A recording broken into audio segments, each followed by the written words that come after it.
제가 배경 지식을 막 쌓아야지 이야기를 했더니 어떤 아이가 자기는 우영우를 보면서 배경 지식을 쌓았대. 자, 어떤 방법이든 그래도 영순이는 교과서입니다.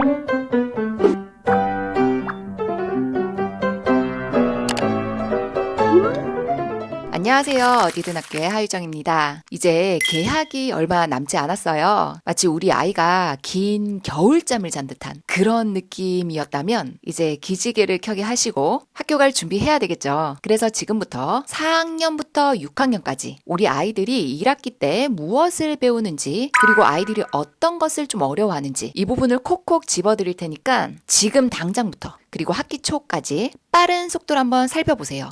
이런 게 예습입니다. 자, 먼저 4학년부터 시작합니다. 자, 4학년 국어입니다. 4학년 국어 시간에는 글 간추리기 활동을 굉장히 많이 합니다. 글을 읽으면서 간추리기도 하고 들으면서 간추리기도 합니다. 그리고 중심 문장과 뒷받침 문장을 구분하고 시간의 흐름에 따라 내용을 간추리기도 해요. 그뿐만 아니라 이 긴 글의 내용을 사실과 의견으로 구분할 수도 있어야 돼요. 그리고 낱말의 포함 관계와 유의어, 반의어와 같은 다양한 어휘를 익히는 단원도 있어요. 뭐 이런 거예요. 꽃에는 뭐 장미, 국화, 해바라기 이런 것들이 있다. 이 문장 속에는 낱말 구조가 포함 관계가 있죠. 이런 거예요. 또 유의어와 반의어는 비슷한 말 반대말이잖아요. 이런 어휘의 양을 늘리는 것은 많이 읽어야 돼요. 그리고 우리 친구들 이미 교과서 다 받았잖아요. 한 번이라도 한번 읽어보세요. 학교 오기 전에 2번 읽으면 더 좋아요. 3번 읽으면 더 좋겠죠. 이런 게 예습입니다. 꼼꼼하게 공부하라는 건 아니에요. 본 적이 있는가? 아, 이런 걸 배우구나. 요 정도를 알고 오면 굉장히 좋습니다. 자, 다음은 수학. 우리 아이들이 3학년 때는 연산 단원이 굉장히 많았어요. 그런데 4학년 때는 도형을 상대적으로 좀 더 많이 만날 거예요. 도형의 각도를 배우는 단원도 있는데 많은 학생들이 각도기에 어떤 눈금을 읽어야 하는지 굉장히 헷갈려 합니다. 이중으로 표기가 되어 있거든요. 그래서 아이가 좀 잘하고 있나? 요 정도 살펴보시면 좋을 것 같아요. 그리고 미리 각도기는 이렇게 생겼네? 슬쩍 구경이라도 미리 해보면 좋겠죠. 자, 연산은 3학년 때보다 더 큰 수의 곱셈과 나눗셈을 연속적으로 한다고 생각하시면 돼요. 3학년 때 잘 해왔다면 4학년 때 나오는 연산도 그렇게 어려워하지 않을 겁니다. 자, 이제 사회과학이에요. 4학년 사회 시간에는 내가 사는 고장에 대해서 배워요. 뭐 서울, 부산, 광주 이런 큰 고장의 단위를 배우는 거예요. 그래서 이건 경험을 무시를 할 수가 없어요. 체험이 굉장히 도움이 됩니다. 글로 간접적으로 읽는 그런 경험 뭐 좋을 수 있죠. 하지만 부모님이랑 시간이 나실 때마다 우리 집에서 가까운 우리 고장의 문화재, 그다음 대표할 만한 곳 이런 곳을 직접 방문해 본 경험이 있다면 4학년 사회 시간에 자신감이 이제 뿜뿜하는 거예요. 자, 그리고 과학 중에는 지층과 화석, 식물의 한사리 이런 것들이 나오거든요. 배경 지식이 중요한 단원이죠. 그래서 관련된 독서를 많이 하거나 하다못해 관련된 과학 영상 이런 것들도 도움이 될 수 있습니다. 자, 다음은 이제 초등 5학년입니다. 자, 국어부터 볼게요. 자, 우리 5학년 친구들은 이제는 진짜 긴 글 읽기에 능숙해져야 돼요. 특히 설명하는 글을 읽고 각 문단의 중심 문장 그리고 뒷받침 문장을 찾을 수 있어야 해요. 처음 가운데 끝으로 연결되는 하나의 글을 완성된 그 글을 술술 써 내려가는 그런 학습도 하게 될 겁니다. 그래서 평소에 글쓰기 너무 힘들었던 친구들이라면 일기라도 좀 써야 돼요. 일기라도. 쓰기에 주저함이 없어야 됩니다. 그리고 토의와 토론을 엄청 많이 할 거예요. 내 생각을 논리적으로 발표하려면 평소에 가족들과 생각을 나누는 대화를 자주 하셔야 됩니다. 그냥 대화 말고요. 자, 대화가 도움이 될까 싶지만 속는 셈 치고 한번 해보세요. 아이들이 말하기에 자신감이 붙으려면 좀 편안한 장소에서부터 좀 시작해야 됩니다.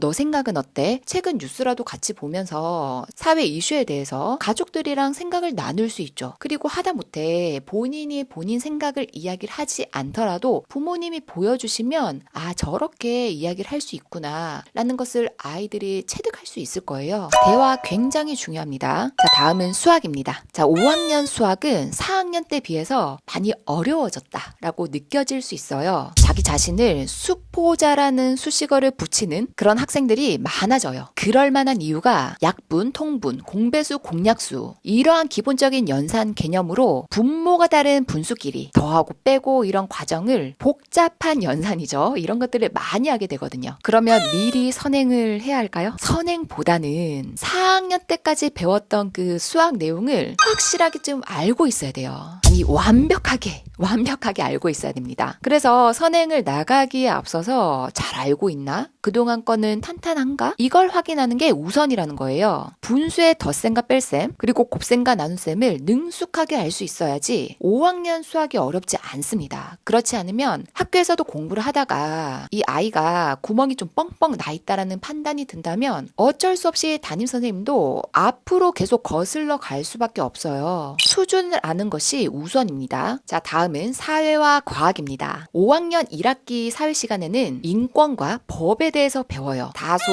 낯설고 어려울 수 있거든요. 인권이나 그리고 법에 관한 여러 가지 지식책, 이런 책 읽기로 배경 지식을 쌓아두면 굉장히 도움이 되는데 지금 좀 촉박하다 그러면 교과서 너무 좋습니다. 어떤 게 나오는지 한번 읽어보세요. 처음에는 그냥 읽고 두 번째는 핵심어 위주로 한번 동그라미를 한번 쳐보면서 내가 생각한 중요한 단어 그리고 막상 수업 시간에 선생님이 강조하는 단어 서로 비교해 보면서 공부를 하게 되면 엄청 도움이 될 거예요. 오래 걸리지 않습니다. 교과서에 있는 내용 압축된 내용이라서 생각보다 많은 내용은 아니거든요. 일주일이면 한 권은 충분히 다 읽을 수 있어요. 제가 배경 지식을 막 쌓아야지 이야기를 했더니 어떤 아이가 자기는 우영우를 보면서 배경 지식을 쌓았대. 자, 어떤 방법이든 그래도 영순이는 교과서입니다. 자, 5학년 과학 시간에는 배우는 내용 중에 태양계와 별이 어렵다는 친구들이 꽤 많아요. 뭐 북두칠성, 카시오페아 이런 별자리들 아는 배경 지식도 없고 관측해본 경험도 없고 밤하늘을 올려다본 경험도 없으면 너무 낯선 단원인 거예요. 우주에 대해서 배우잖아.